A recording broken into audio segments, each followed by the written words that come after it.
That piece of land may look perfect until the first big rain turns it into a swamp, or you realize the slope adds 40 grand to your building costs.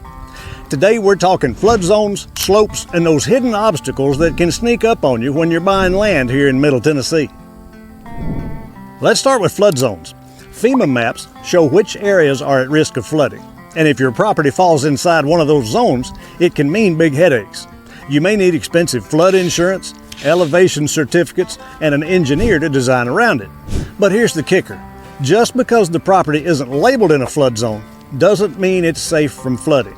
I always suggest walking the land after a heavy rain. If you see standing water in the low spots or near creeks, you may have drainage issues down the road.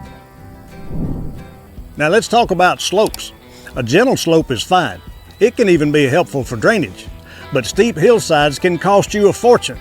You're talking about grading, retaining walls, and maybe even specialized foundations. I've seen folks buy land thinking it's a bargain, only to find out they need tens of thousands of dollars in site prep just to get a flat spot for the house pad. So when you're standing on that property, picture where the house would sit. If you can't imagine a driveway or a level spot without heavy equipment, you might want to keep looking. And then there are hidden obstacles, things you don't always see on your first visit. Tennessee's famous limestone can mean solid rock just below the surface, and that can make digging foundations or septic systems very expensive.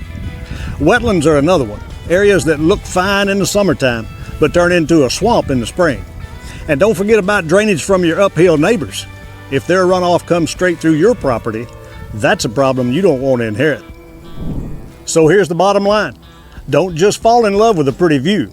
Let's take the time to check the FEMA flood maps, pay attention to slopes, and ask the tough questions about soil, rock, and drainage. A little bit of homework now can save you a world of heartache later on.